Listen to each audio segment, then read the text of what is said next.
to Shut Up and Ball. I am Aaron Chow, accompanied by my co-host John Harris, as always, and we are back to share our Week 12 picks for the NFL season, and also update you on the standings. So that's what I'll start with.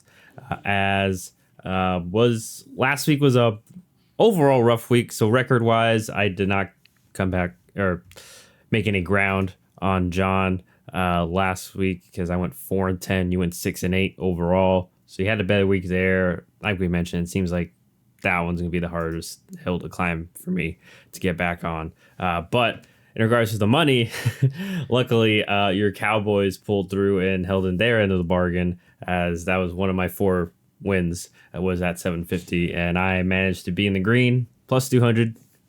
We'll take it. While you still had a relatively good week, most of your big ones hit. You went halvesies on them, which you lost the Chargers 1, and then you also had 300 on Detroit. I also had 100 on Detroit, so we were both, I remember, pretty confident in that one, and unfortunately that was we saw what happened in that game. So but not too bad. You're only that was minus 160 last week, so weren't too bad in the red for you on that end. So looking still good there, and I'm still overall I am at negative 3,430, while John is in at negative 540. Reading the wrong line. So anyways, as always, we have 16 games this week, so ironically the 1,600 usual budget will be even, or could be even. There's 16 games, but anyway.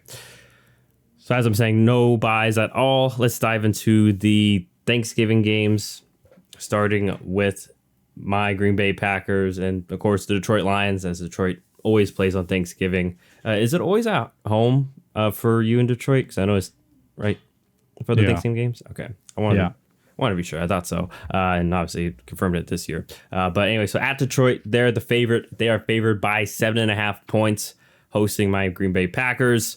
Packers fresh off that big win against the Chargers, while Detroit, obviously, as I just mentioned, had that close game that they also had to make their comeback in against the Bears. So, John, who are you going with here, and for how much?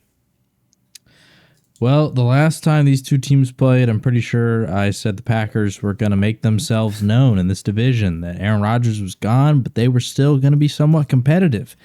And then they got blown out by the Lions. That was week 2, to be fair. Or it was 3. week 2, but I wouldn't say that my confidence has necessarily increased in Green Bay at any point this season. So, yeah, I'm going with Detroit, and of course, this is probably going to be like what I said last time might be true, and all of a sudden Green Bay is going to be competitive just because I'm going against them this time. But I'm taking the Lions. They've been really good. They're at home. It's the Thanksgiving game. This means a lot to the fans, and this is one of the first Thanksgiving games in a while in which they've actually been good. So I think they're going to want to actually go out there and get the W. And we saw what happened last time they played. It is hard to beat a team twice, but I do think that there is a pretty big talent difference, and Detroit's strengths are, unfortunately for Green Bay, defensively gonna expose them a little bit, because we've seen Green Bay, you can run on them, and Detroit loves to run. So I think it's a mismatch, and I'm taking Detroit. I'm gonna put 100 on them. Yeah, I'm with you. I'm taking Detroit as well, 400.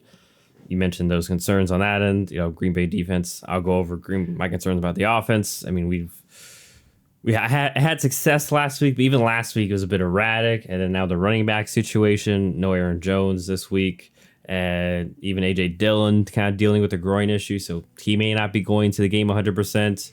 As I mentioned before, run game hasn't been great anyway, and pass game, it's been erratic. We've seen the highs and lows of Jordan Love. I think last week was a high. Also helps when you face a poor Chargers defense, and like we mentioned in the previous podcast, that they just couldn't tackle Wicks and company. So yeah, I think Detroit a little more buttoned up and obviously more talented. So yeah, I'm going with the Lions as well to hold serve at home and cover that spread against the Packers. Let's move on over to your game. Your Dallas Cowboys at home. They are favored by 10.5 points, hosting the Washington Commanders. Obviously, Commanders just came off that embarrassing loss against the Giants, and Cowboys winning big against the Panthers last week. So who do you have here, John, and for how much? I'm going with my Cowboys, and I'm going big. I'm putting 300 on them. Ultimately, I think that it's going to be a tough game for Washington. They have had to play from behind a lot of the year, which has led to Sam Howell currently leading the NFL in passing yards. But when they have to pass a lot, that really exposes the weakness of the offensive line. And this Cowboys defensive line leads the NFL in pressures. The Washington offensive line leads the NFL in sacks allowed. So it just feels like a day in which this could be like a legacy performance for Micah Parsons. I say that jokingly, but like he could have like 3-4 sacks in this game. I do actually genuinely believe that. So I think that the defense is going to have a field day. Sam Howell is going to be forcing into mistakes because he's going to be under siege. And on the other side, I just don't think they're going to be able to get pressure considering how good the Dallas offensive line has been this year and how efficient Dak has been through the air. So I think it's going to be business as usual on offense. I do think that maybe Tony Pollard might struggle a little bit just because I don't think there's going to be much room up the middle to work. And who knows, maybe McCarthy surprises me and was able to be able to create a fear and start bouncing to the outside. But Dallas just hasn't really run a lot to the outside this year. And that's kind of been a little bit surprising to me. It makes sense because you have Zach Martin, and that's who like they always run behind. But I don't know. I just that's an observation that I've made. And so, yeah, regardless, I believe big in Dallas here. I'm going 300. I believe in Dallas too. I just scared of the spread and just really the backdoor cover. So I am going only Dallas for 50. The point you mentioned, very true. Washington one-dimensional, but it also favors Dallas's defense, how they're going to want to play. But yeah, I'm really only betting small because I agree with everything you said. That there should be a crushing game, but I just think that, hey, maybe Dallas lets the gas off, and Washington is already kind of a very aggressive team. So, hey, maybe it's like a 21-point game, or or decided going even into the fourth, and then hey, Washington was down 20, but they scored maybe 10 points. And it made it look better at the end of the day.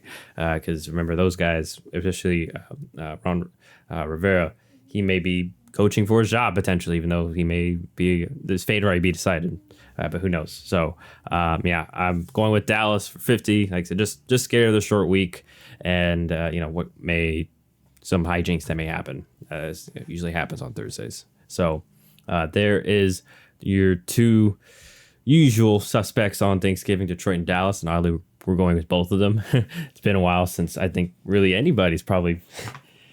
I wouldn't be shocked if they pull up some stat like because Detroit's been so bad for so long. Maybe the first time they both been favored. I don't know, but nonetheless, let's get over to the last game on Thursday, and that is San Francisco. They are favored by 6.5 points, going to Seattle for that, I guess, technically Thursday night game.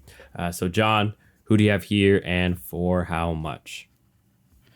I'm going with San Francisco. I recognize the rivalry. I recognize that these games are always close. They're always tough. But Seattle has just had a rough stretch of games the last few weeks. And, that was really highlighted in this game against the Rams where Kenneth Walker gets hurt, followed by Geno Smith getting hurt for a little bit. I don't know. They seem banged up.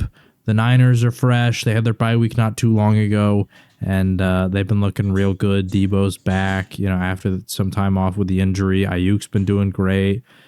I don't know. I just feel like this is going to be a game in which San Francisco is going to come out and they're gonna win it pretty handily. So I'm gonna put 100. I'm not gonna go more, just out of fear of the fact that this is a heated rivalry, and I would say compared to most years, the last handful of years, like this is probably the best Seattle team we've seen, and they could make things interesting here.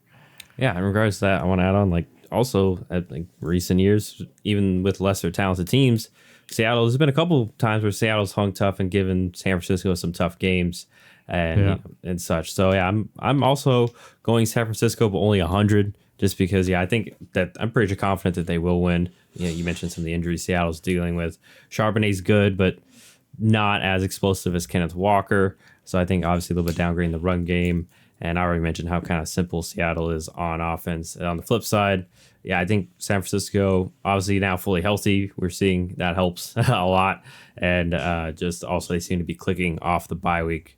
And like really on both sides of the ball, just kind of doing a lot of creative things. And as opposed to Seattle, where they are kind of rooted in their ways, some usually against the teams of equal or lesser talent will work out, but I think San Francisco still just has this schematic edge over them. So I'm going with the Niners also to cover that 6.5 point spread along with John. We're both putting the standard 100 on the 49ers to cover.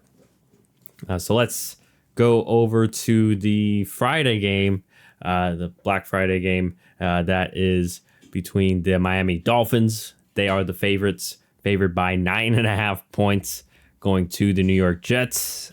It will be aforementioned Tim Boyle.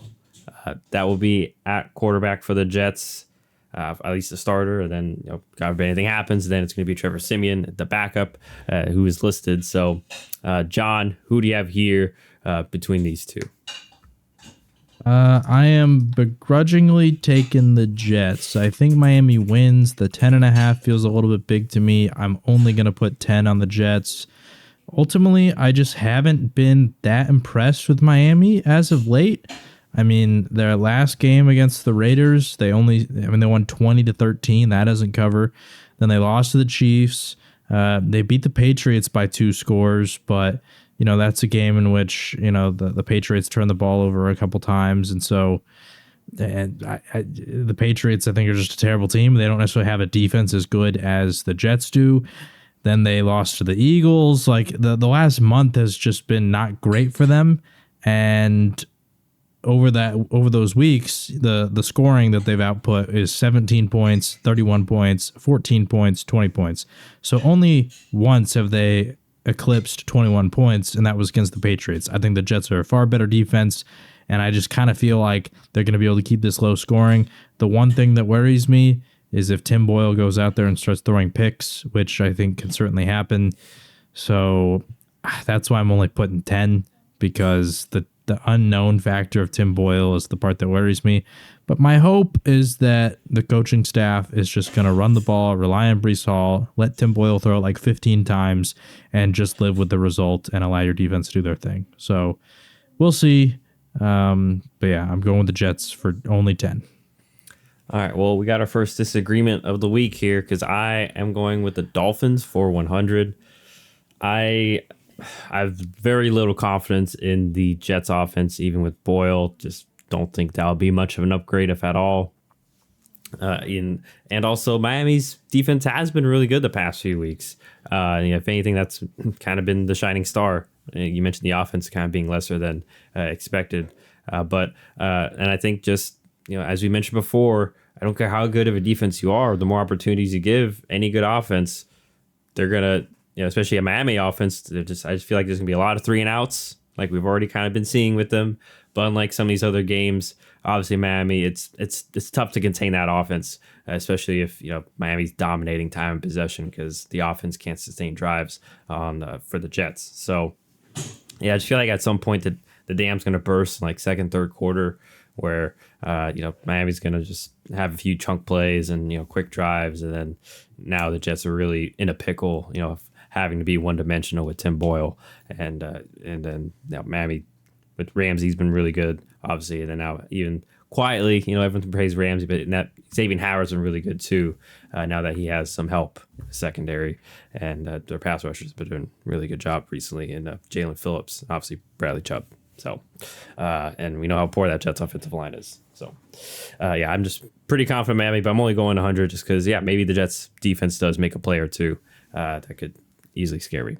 But that is it for the non-Sunday games. So let's start and go to Sunday, going to the AFC South, which who would have thought at this point of the season, going before the season, that this would actually be an interesting game, and that the Jacksonville Jaguars, who are the favorite here, would only be favored by 1.5 against the Houston Texans. But here we are. So, John, who are you going with here, and for how much?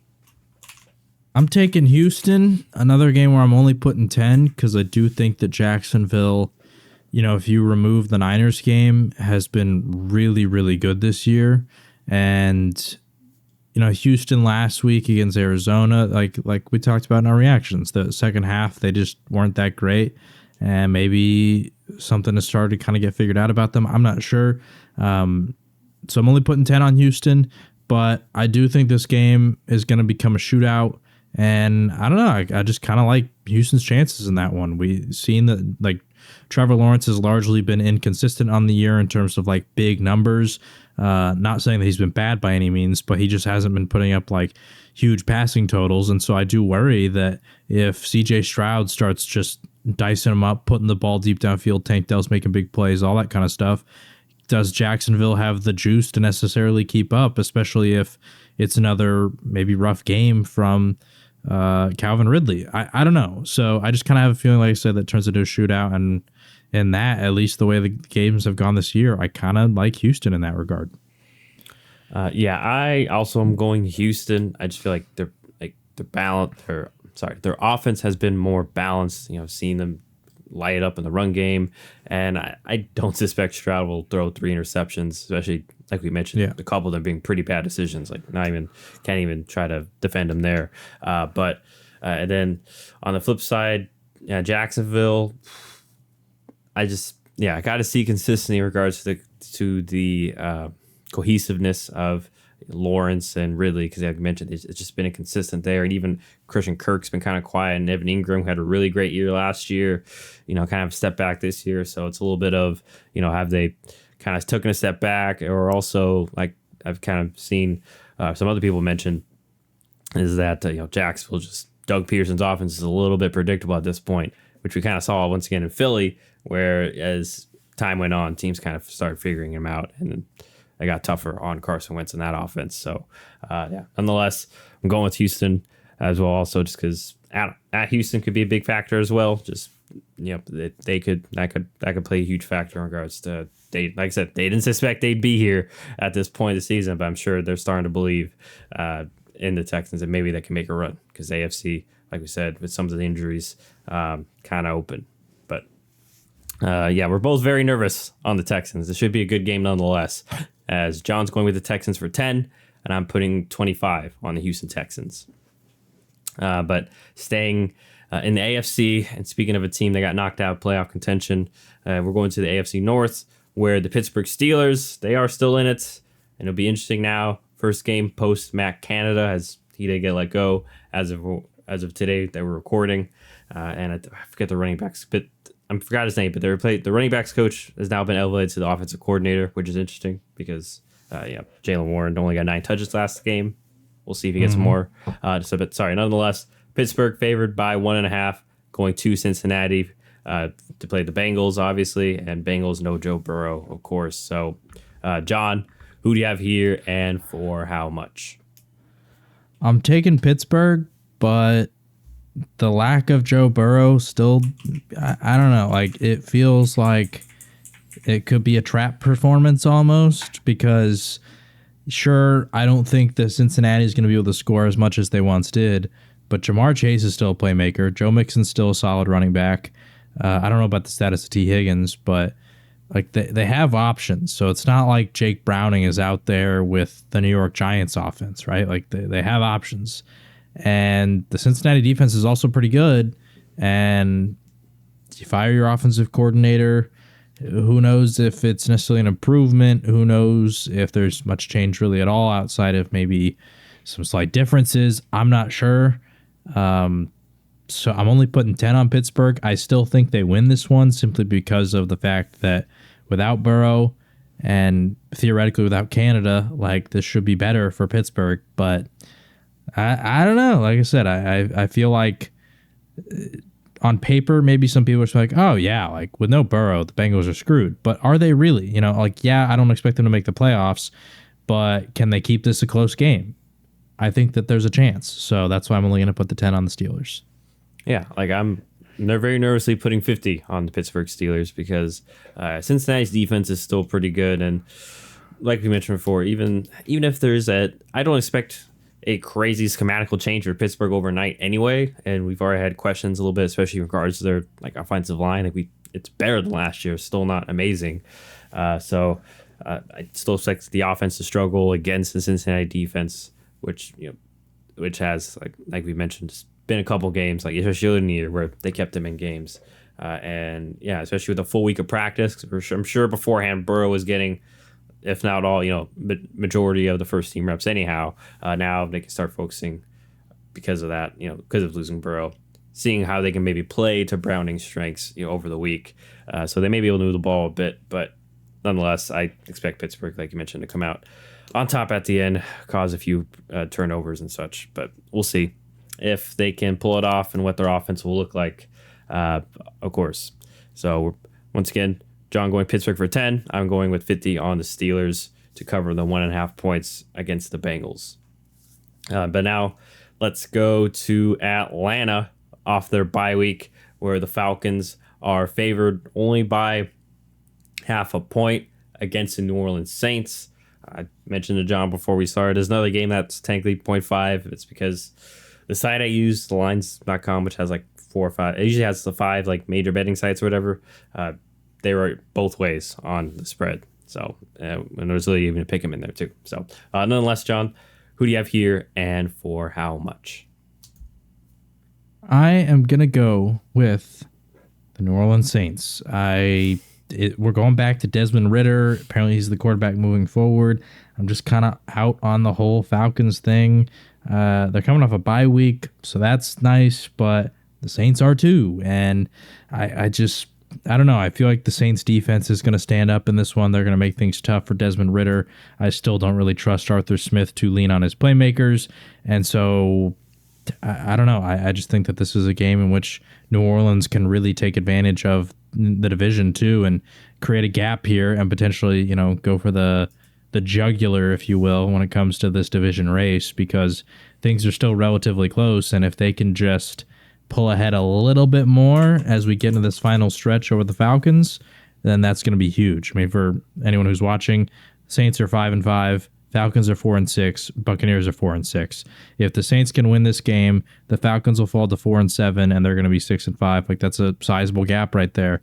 To at least give yourself some wiggle room later down the road. So, yeah, I like the Saints here. I just think that, quite frankly, they're the better team on both sides of the ball, to be honest. And it's not necessarily a talent thing, but it's more of a how they utilize that talent thing. So, yeah, putting 100 on them. Yeah, it's tough because who knows what more ways, because they've, like I mentioned before the bye, we saw them really incorporate Taysom Hill in their short yardage situations. So I imagine they'll have a few more wrinkles there. But regardless, I mean, and both these teams, like we still don't have like a great feel for like what to expect, because some weeks they're having an amazing performance, like we mentioned with the Saints blowing team, like just, I know it's New England, but still like blowing New England out and shutting them out and such. And we know the potential of the Falcons. So I don't know. This one was tough. I just went with the Falcons mainly because I feel like they do play better at home, and I would expect once again, this is Arthur Smith we're talking about, so I just very likely I make my piece, but I would expect that they find ways to get their playmakers the ball, especially coming off the bye week and the season's still in balance and at home. But who knows? Regardless, I'm only going 25 because I'm deathly scared of Arthur Smith just Arthur Smithing, and they end up losing this game. So I'm going with the Falcons for 25. John going with the New Orleans Saints for 100. So it is our second disagreement so far. They may not be huge swings, but hey, they may add up in regards to our betting differences on the agreements. So, but John, you mentioned Tampa Bay. We're going to their game next, where they are at Indianapolis. The Colts are the favorites. The Colts are favored by 2.5 points, obviously over the Tampa Bay Buccaneers. So who do you have here and for how much?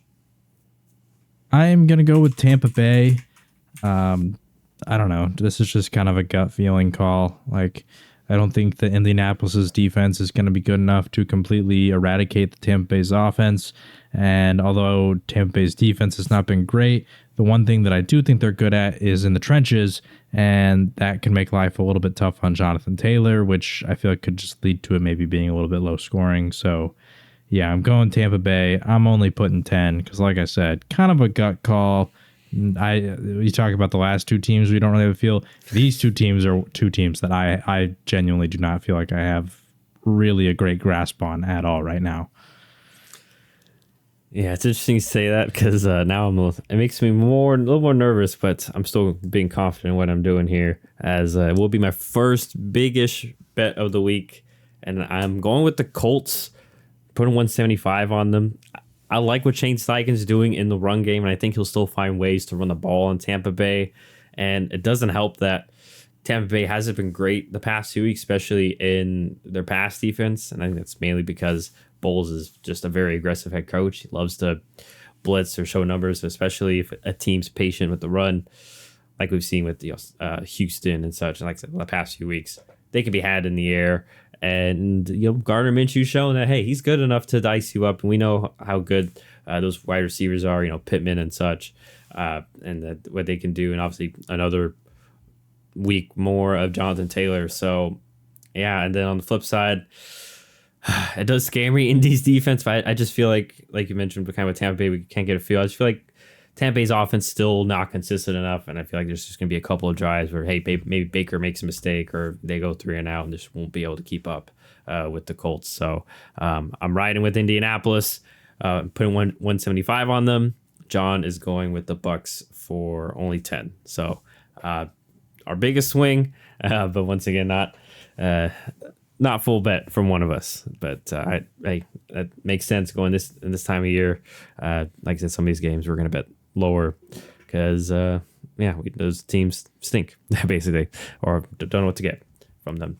But let's move on to a matchup that would have been great many years ago, but man, these two franchises have not had a great past few years, especially the favorite, which happens to be the New England Patriots. They are favored by 3.5 points going to the New York Giants. So it may be Mac Jones versus Tommy DeVito or Bailey Zappi. Who knows? Maybe with New England. But nonetheless, John, who do you have here and for how much?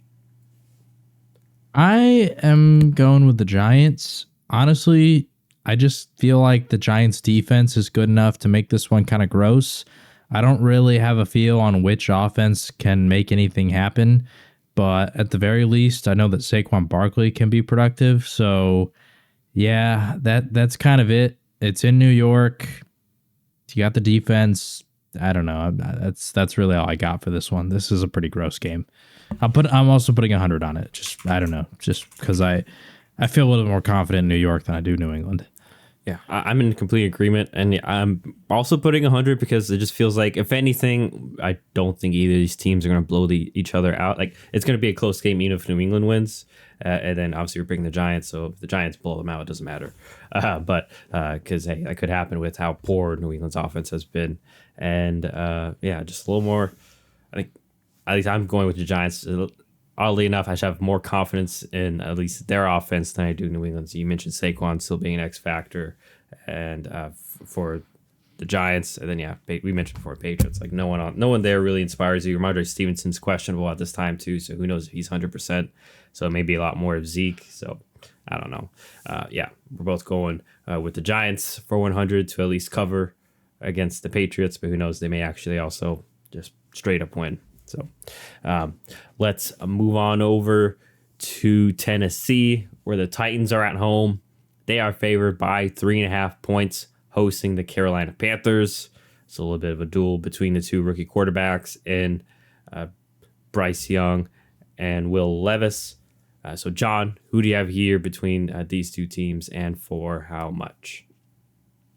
I'm going with Tennessee. I just think that honestly they're better, but at the same time, I don't know how much better. So I'm only putting 10 on this game.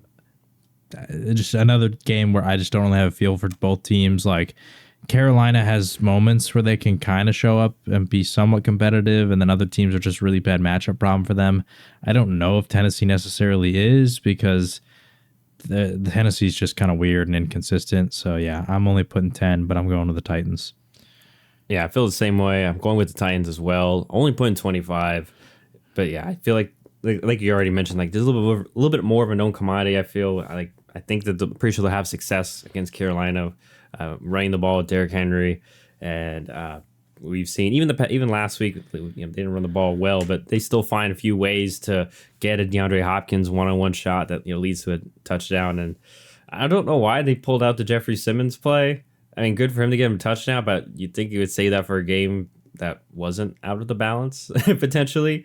But nonetheless, like willing to show they're willing to get funky and creative. While Carolina have been less inspiring creativity wise, especially on offense, and like you mentioned, just in general, have been inconsistent there. So we're both going with the Titans. Neither feeling great about it, as we're putting John putting 10 and I'm putting 25. But let's move on to one of the games that I mentioned earlier that was basically a pick'em. It basically is, because the Arizona Cardinals are at home. They are the favorites by half a point over the LA Rams.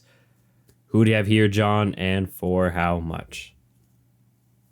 I am going with the Cardinals, and I'm going to put 200 on it. I feel confident in them. I think this is going to be a big game for Kyler. I think the offense is going to be moving and grooving. I don't know how the Rams are going to look offensively because Cooper Kupp is dealing with injuries. Matthew Stafford's still a little bit banged up. I think Kyren Williams is supposed to come back, but I don't know if that's officially confirmed yet. There's just a lot of unknowns for the Rams, and who knows, maybe everything is actually great and all those guys do play and are healthy and good to go. But yeah, I don't know. I just kind of feel like the Cardinals might get them this time. Also, the Cardinals, I mean, I feel like it's very clear, like they don't really care about tanking, especially Kyler, because, I mean, think about it. And from his perspective, if they get the number one pick, then he might be gone. And I don't think he would necessarily want that. So yeah, I think that this team wants to win, so I don't really worry about that either as well. So I'm taking the Cardinals for 200. All right. Well, I'm going the opposite way. I'm going with the LA Rams. Only putting 25. I got a feeling this is one of those where, so I think the Rams defense has been a little bit underrated. And while I agree what I've seen out of Kyler in limited fashion with the Cardinals, I think we see, lack of, outside of Trey McBride, lack of anyone else really dependent in the pass game. Sorry, but Hollywood Brown just, I don't know. Once again, maybe that starts to come online this game, and I kind of am eating crow. But regardless, Rams well coached in regards to the defense. I know they don't have the studs they used to. And then on the flip side, I kind of learned this: just as long as you got Stafford, you have a chance. And I don't foresee Arizona, just even if they get ahead early, blowing the Rams out of the water. And as you kind of saw last week, Rams are still good at sticking around, and then Stafford maybe has a couple of late drives that he's able to execute, and hopefully he does have Kupp though, because that will be huge. But I think they showed even last week, lost Kupp early, they were able to lean on Puka Nacua, and then I'm sure they'll try to get Tutu Atwell more involved, and I'd be interested to see Kyren Williams. I'm kind of banking on that here in regards to fantasy too, but that he comes back and he's obviously going to be more effective than the previous running backs that they had to bring in to fill in for him. So maybe the run game starts becoming a little more of a factor, and it just helps open the offense a little bit more too. So I'm going with the Rams for 25. John is putting 200 on the Arizona Cardinals to cover, well, basically win. That's half a point. So we'll see there who gets the better of that difference. But let's move on over to Denver, where the Broncos, they've been red hot recently, and they are at home, favored by 2.5, hosting the Cleveland Browns. Dorian Thompson-Robinson and the gang. So who do you have here, John, and for how much? I'm taking Cleveland. I have a lot of faith in their defense. Denver, although they've been good and are winning games, they're close. These are very close games against Minnesota, Buffalo, Kansas City. Once again, they're getting the results, but they're not necessarily blowing people out of the water. And I don't really feel like Denver has shown me the ability to go out there and score 28, 30 plus points. So I just feel like Cleveland's defense is going to keep them in it, make it close. And who knows, maybe even win They signed Joe Flacco. I don't know if he's going to play. Probably not this soon. But even then, you add in, Jerome Ford running. David Njoku's been looking good. All these kind of factors. I think that Cleveland can at least make it a tight game. So, yeah, 100 on the Browns. I'm in agreement. I'm going with Cleveland. I'm only going 25 just because I am still scared. We've seen Denver be efficient on offense, so it'll be interesting to see if they can at least stay that way and stay turnover free. Because that's been a big thing for them, just winning the turnover battle. Taking the points when they do get them, just being a little bit more conservative. But I mean, yeah, this will be interesting because Cleveland offense, like you mentioned, it's going to be. I think they can lean on the run game against Denver's defense. If there is a weakness to that defense, that kind of has been that. So and Cleveland should stay patient. And I expect Dorian Thompson-Robinson, especially if he gets a start, which I assume he will, that it will be better. We saw last week; it wasn't amazing, but it was better. And he didn't throw 3 interceptions, so it's trending better for him. And hey, maybe he gets a little more confident, and and they can do a little more with him on offense and find ways to move the ball there. But yeah, like you mentioned, they got more playmakers in Cleveland that I'm more confident in on both sides of the ball, especially. So I'm going with the Browns for 25, and John going with the Browns also a little more confident with the standard 100 to cover against the Denver Broncos. But let's move on over to the Chiefs, where the Chiefs are favored by 9.5 points, and they are going to Las Vegas to play the Las Vegas Raiders. So who do you have here, John, and for how much? I'm taking the Chiefs, although their offense has not been stellar, so I don't necessarily know how many points they put up. I really think their defense is going to give the Raiders a real tough time. Their defense has been fantastic. I mean, we just saw what they're able to do to the Eagles' offense. I think they can come out pretty strong here.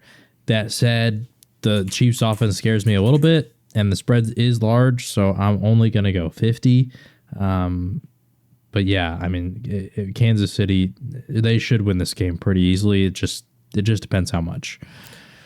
Yeah, I'm going with the Raiders for 50. I'm not saying that they're going to upset the Chiefs, but I think that they will keep this game close. I don't think the Chiefs' offense is in a state where they're going to be blowing teams out of the water. We've seen in recent weeks that this Raiders defense, they've been able to hold teams to a relative respective amount, despite their offense not being good really at all. Very quietly, kind of. It's had its moments with Aiden O'Connell, but Aiden O'Connell. I think they keep it close enough. Lean on the run game, the Raiders, and maybe just have enough force feeding of Devontae Adams that I think they just keep this one close. Well, like I said, I'm threading the needle. I do expect the Chiefs to win.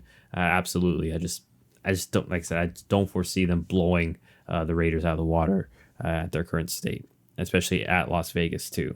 But another disagreement. But that one only 100 swing, or as we both going 50. But John going with Kansas City for 50. Well, I'm going with the Raiders for 50 to keep it within 9.5 points against the Chiefs. But let's move to the last of the Sunday afternoon games, and it is the Philadelphia Eagles at Philadelphia. They are favored by 3.5 points against the Buffalo Bills. Bills are the underdog. So, John, who do you have here, and for how much? I'm going with the Bills. I don't know. I just kind of got this feeling that it feels like when the Bills played in Miami earlier in the season, and like everybody's talking about Josh Allen. Oh, he threw 3 picks against the Jets. Oh my gosh, the Dolphins are on fire. And then boom, like Buffalo just kind of dropped the hammer. I feel like if there's any game in which there's a bounce back for Stephon Diggs, Gabe Davis, 2 guys that have not been involved really that much at all the last handful of games, I feel like this is going to be the opportunity, because you're going to have to score against the Eagles, and you're going to have to do it through the air because they're going to stop the run. So I don't know. This is me putting a bet on a Josh Allen big game right here, and I could be wrong, but yeah, I'm going Buffalo for the standard 100. All right, well, a disagreement for us, and I'll just say it now. It's our biggest swing of the week because I'm going with Philadelphia, putting 325 on them. I just think that the Philadelphia offense is just going to be run all over the Buffalo Bills defense. We mentioned size is an issue just in general in regards to that Bills run defense. And obviously Philly is at the top of the class in regards to that on their offensive line. And I think they'll be able to stress out the Bills defense and then be able to take their shots with A.J. Brown. So I just think it's going to be a bad day in the office for that Bills defense. And on the flip side, I am worried about Josh Allen, having a masterclass here and, and just keeping them in this game. But just Philly's fronts, we mentioned before, Philly's defensive line, so good, so deep too. So I think they'll be able to contain Allen and prevent some of those big plays. And, still got Darius Slay and Bradbury. So I think they'll be able to slow down Diggs enough. And we've seen that. Still, I know last week was great, but there have been times that we've seen the youth of some of these other pieces that we want more of. Shakir, he had a great game last week. We'll see if he can build off that, but he hasn't entirely been consistent. Yeah, Kincaid's had a couple of drops to in some key moments, and same with Gabe Davis. So that's why I'm just more confident in Philadelphia and their way to win. So I'm going betting big on the Eagles. I'm going 325. John going 100 on the Bills. So that is our biggest difference in terms of swing in terms of money wise for the week. Just FYI.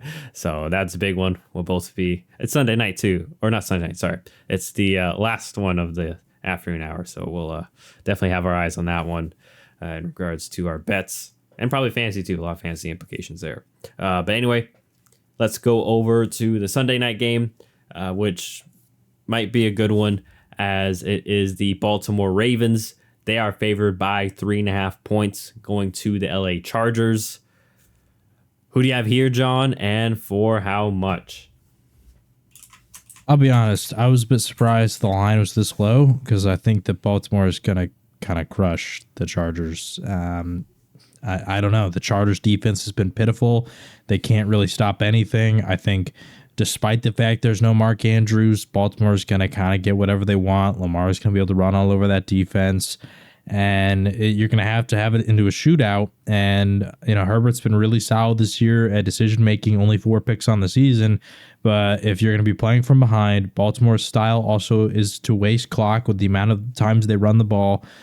I just feel like Herbert might get pressured into making some poor decisions or is going to have to try and take some big risks. And that obviously just potentially leads to a very opportunistic and strong Baltimore defense potentially being able to make plays. I don't know where they rank currently, but I remember like a month or so ago, I kept hyping up how, man, this is like one of the highest scoring defenses in the league. Like they're really opportunistic. They get turnovers and they turn them into points.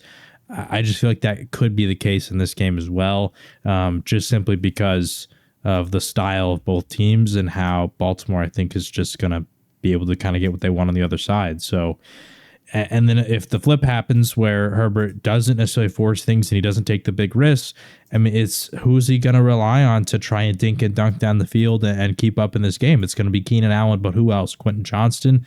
He hasn't shown the ability to do anything consistently. He had that key drop last week, which unfortunately, for rookie receivers, you're still trying to build trust through the quarterback. And who knows if Herbert's going to continue to trust him on certain plays like that. And everybody else is still injured. So, yeah, I mean, a long-winded answer to say I think Baltimore comes out in a really big way. I'm putting 300 on the Ravens. We are both in agreement. This is also one of my other big bets of the week. I went 325 also on the Ravens. Did you feel surprised it was 3.5? I felt surprised it was only 3.5. I think it's just, I am a little bit, but I think it's just the fact, obviously 3 points go, because of the home team. So I guess. But it's the Chargers. Like their home field is not really the home field. You know what I'm saying? Like, I understand. And I don't know. Like I said, maybe it's just, once again, this is Tuesday. So the line could move like a couple points by the time we get to, maybe Friday or Saturday. So, hey, maybe I was a little bit surprised in regards to that. But, yeah, it just feels like Baltimore's just in a different class. And I think also maybe small line, too, like I mentioned, just because the quarterback star power maybe selling a little bit, too, overselling the Chargers a bit. But, like you mentioned, you hit it perfectly. Just on both sides of the ball, just doesn't bode well for the Chargers. Just talent and, especially schematically. So, yeah, I mean, I expect at least Herbert, and unfortunately, I got a turnover or two just because Baltimore's good. They wreak havoc, like you said. And like we mentioned before, just no one else scares you on that offense in the passing game on the boundary outside of Keenan Allen. And even Eckler in the run game have been lesser than the past 2 weeks, and Baltimore's still really good at stopping the run anyway. So we are both anticipating a Baltimore cover, as John putting 300 on the Ravens, and I am putting 325 on the Baltimore Ravens to cover that 3.5 point spread against the LA Chargers on Sunday night. So let's move on over to Monday night. Last but not least, as it is the Minnesota Vikings. They are the favorites here, favored by 3.5 at home against the Chicago Bears. So who do you have here, John, and for how much?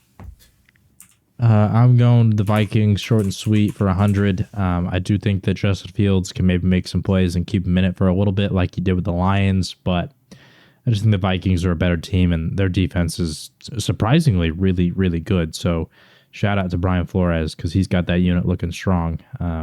So yeah, I'm going Minnesota for 100.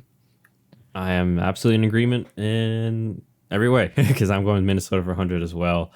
Yeah, like we've mentioned how creative Brian Flores is and how good he is, and I think that'll definitely confuse Justin Fields and that offense. And then on the flip side, yeah, like Dobbs has been able to get it done with Minnesota. So there's another week learning the system a little bit more, and I wouldn't be shocked if we see more Ty Chandler because he's kind of been the better back between him and Madison fumbled last week. So obviously Minnesota can just clean up the turnovers. That's what kind of killed them last week. And I think they'll be fine, and I expect them to do so because Chicago, the defense had its moments, but it's not been great at generating a lot of turnovers on their own. So, yeah, both going with the Vikings, 400 to close out the Week 12 picks. Anything else before we call it there, John? That's going to be it. For anyone who doesn't know, though, we are in a fantasy league doing the Survivor Series. And yes. Do you know how it works, by the way? Is it like... Are we not combining the scores? It's not. I don't think so. Okay. I thought we were combining the scores, but I guess from the week. So I'm up 1-0. Yeah. So I don't know. Maybe we'll check back next week and see if you've tied it up. Yeah. Unfortunate week from, I think the first time. Yeah. Yeah. Your team had a real bad week. I was literally the worst team of the league last week, which I don't think is even been close. That hasn't happened since. So unfortunately, I had like Cooper Kupp. Obviously, Deontay Johnson didn't do well fantasy wise, and then it sucks too because I lost my matchup, as you know, by 5 points. And so if the MVS touchdown was secured because I have Mahomes as my quarterback, I would have won. So unfortunately, it was the worst person in the league too. So hey, you have your bad days. We'll take it. My fake GM mindset is that of Dan Campbell. We'll take our humble pie and let's move on to next week, gentlemen. So we'll see if I can keep my hopes alive in that Survivor Series against John, or if John will just clean it up, win the in-season tournaments, and hopefully, it'll add more intrigue going into the playoffs. I'm also in a weird spot where, like, I'm on a heater. I've won 4 straight weeks, and I've also beat the median 4 straight weeks. So if anyone's familiar with that stuff, I've gone 8-0 over the last 4 straight weeks. And all of a sudden now I'm kind of in potentially the mix for maybe one of the bye spots because I think we have 6 teams make playoffs, 2 get by. Mm-hmm. So I'm last week you and Mitch both lost. Like, I'm hoping that maybe you, Mitch, and Duke can all catch some L's this week and maybe get me back in that mix too. So we'll see how it goes. It's tough because me and Mitch play each other, so it's kind of like and I play Duber, so there's some room here for some maneuvering. I guess you would need either one of us to go. My ideal scenario 2-0, is which is strangely enough, I need to outscore you, but I also want you to go 2-0 because I think Mitch is below you on the leaderboard. Yes.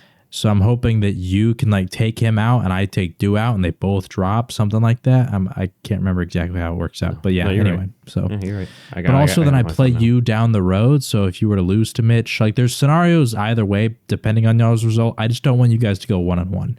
So I do play the week after. So if I do manage to beat you this week score wise, it would just make me more interesting because literally that third week is decided. Whoever wins gets the thing. Straight. It's really 3 games. I mean, selfishly, I want to win, but that'd be cool with that. Sorry, what was the last part? You said selfishly you want to win, but Oh, you'd be cool with it. Sorry. I was just gonna say I want to win, but it'd be cool if it came down to like us literally playing against each other. You know? Yeah, that would be awesome. But I gotta take care of my business this week, so we'll see. Like I said, I'm depending on the return of Kyron Williams and such. But anyways, that'll do it for us. Obviously, if you are celebrating any sort of holidays, Thanksgiving, such, have fun with that. I already did technically, but I'll do it again Wednesday and probably day of. And I'm sure we'll talk more about it next week. Stay safe on Black Friday if you're doing that stuff. Although I feel like most of it's online nowadays, so I don't know. Yeah. You know what I mean?